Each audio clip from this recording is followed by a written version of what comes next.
দেশবাসী, সম্মানিত ঢাকাবাসী, আপনারা জানেন যে আমাদের লক্ষ্মীপুর জেলার বশিকপুর ইউনিয়নে আমাদের ঈদের আগে ঈদের পরের দিনে যে নির্মম সন্ত্রাসী কর্মকাণ্ড সংগঠিত হয়েছে তারই শিকার হয়ে আবিদা নামক এই আমাদের মাসুম বাচ্চাটি 6 বছরের এই বাচ্চাটি গুলিবিদ্ধ হয় এবং সে ঢাকা মেডিকেলে এখন চিকিৎসাধীন। আমরা এলাকায় যখন ছিলাম তখন আমরা খোঁজখবর রেখেছি এবং আজকে আমরা মূলত তাকে দেখার জন্যে ঢাকা মেডিকেলে আমাদের এখানে এলাকার নেতৃবৃন্দ লক্ষ্মীপুরের সবাই আমরা ছুটে আসছি। তার মা এখানে আছেন। মূলত অত্যন্ত নির্মম ঘটনা যে একটি শিশুর গায়ে বলা যায় বন্দুকের নল থেকে তাকে এমনি অ্যাক্সিডেন্টলি মারামারির মধ্যে গুলিবিদ্ধ হওয়ার কথা আমরা শুনেছি, কিন্তু তাকে শরীরের মধ্যে বন্দুক ঠেকিয়ে তাকে হত্যার উদ্দেশ্যে, এটা কত জঘন্যতম অপরাধ।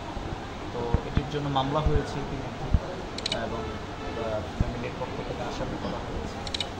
তাদেরকে অনতিবিলম্বে তাদেরকে গ্রেপ্তার করে, সম্ভবত একজন গ্রেপ্তার হয়েছে, সবাইকে গ্রেপ্তার করে দৃষ্টান্তমূলক শাস্তি আমরা দাবি করছি বর্তমান সরকারের কাছে এবং এই জাতীয় ঘটনা যাতে আর সংগঠিত না হয় সেজন্য দৃষ্টান্তমূলক শাস্তি নয়, বরং আমাদের আসলে নৈতিক চরিত্রের উন্নয়ন ছাড়া এই জাতীয় হত্যাকাণ্ড বলেন, রাহাজানি বলেন, এই যে শিশুরকে হত্যা করার উদ্দেশ্যে বন্দুকের নল থেকে তার গায়ে গুলি করা, এগুলো আইয়ামে জাহিলিয়াতের বর্বরতাকেও খারাপ, যেগুলো আজকে ফিলিস্তিনে হচ্ছে, যেগুলো আজকে অন্য জায়গায় হচ্ছে, সেগুলো এখন আমাদের এখানে চলে এবং বিগত দিনের ফ্যাসিবাদী সরকার এই নেতানিয়াহু এই কায়দায় কিন্তু এখানে শাপলা চক্র, জামাত নেতৃবৃন্দের হত্যা, আরও আমাদের সেনাবাহিনীর হত্যাকাণ্ড সহ বিভিন্ন অপকর্ম করেছে। সুতরাং আমরা মনে করি এই জুলাই বিপ্লবের পরে আমাদের জাতির মধ্যে সেই অ্যাওয়ারনেস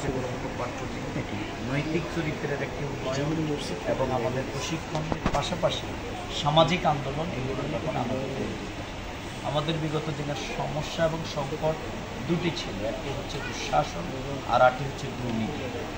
আর এটির হাত থেকে যদি আমাদের মুক্তি পেতে হয় তাহলে আমাদের নৈতিক চরিত্রের বিকাশ ঘটানোর জন্য বিকল্প মাহে রমাদান আমাদের সেটি শিক্ষা দিয়েছিল। কিন্তু দুর্ভাগ্য যে জাতির সেই নৈতিক প্রশিক্ষণের জায়গাটি আমরা দুর্বল করে বরং শাস্তির জায়গাটাকে প্রবল করা হয়। আমরা সেই জায়গা থেকে মনে করি আজকে এই শিশুর উপরে যে নির্মম নির্যাতন অবিলম্বে এই খুনিদেরকে গ্রেপ্তার করা হোক এবং লক্ষ্মীপুরের বিশেষ করে চন্দ্রগঞ্জ সহ এই এলাকায় অতীতের মতেই কিন্তু অস্ত্রবাজরা এবং সন্ত্রাসী কর্মকাণ্ড অব্যাহত। আমি প্রশাসনকে অনুরোধ করব এখানে চাঁদাবাজি, দলবাজি, দখলদারি সবই কিন্তু অব্যাহত। সুতরাং অনতিবিলম্বে এদেরকে গ্রেপ্তার করা দরকার এবং এই সন্ত্রাসীদেরকে গ্রেপ্তার করে আমাদের এই সমাজে যে অরাজকতা, মানে দুঃশাসনের কবল থেকে, জালেমের কবল থেকে মানুষ মুক্তি পেলে এখন যে জুলুমবাজের কবল থেকে মানুষ মুক্তি পায়নি, সেই জায়গাটিকে নিশ্চিত করা দরকার।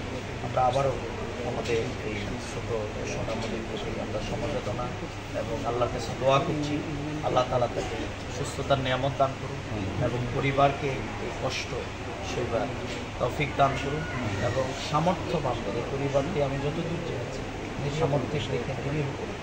সুতরাং সামর্থ্যবানরা বিশেষ করে লক্ষ্মীপুরের জনগণ আলহামদুলিল্লাহ অনেক সামর্থ্যবান। আমি সবার প্রতি অনুরোধ রাখবো যে আপনারা প্রত্যেকে সহযোগিতার হাত এই পরিবারের প্রতি বাড়িয়ে দেবেন, যাতে নির্যাতিতরা, মজলুমরা যাতে তাদের সেই সহযোগিতার মাধ্যমে তারা এগিয়ে যায় আর জালিমরা যাতে তাদের সেই শাস্তি পায়। আমরা সেই প্রত্যাশাই জ্ঞাপন করছি এবং আল্লাহর কাছে দোয়া করে আমরা এখান থেকে আজকে বিদায় নিচ্ছি। আমাদের এখানে রায়হান আছে, আমাদের গরামের আমাদের জনি ভাই আছে, আমাদের আরও এখানে নেতৃবৃন্দ, আমাদের ভাই আছে, আমাদের আরও নেতৃবৃন্দ এখানে সবাই আছে। তারা ইনশাল্লাহ ছুটি আসছেন এবং আরও যারা আছেন সবাই এই শিশু বাচ্চাটির খোঁজখবর রাখবেন, আমি সে আহ্বান জানাচ্ছি। আমরা হসপিটাল কর্তৃপক্ষ এখানে ডাক্তারের সাথে আমি কথা বলেছি, তাদের মাধ্যমেও আমি যেটি মনে করি আমরা সেটি ধন্যবাদ। সালাম।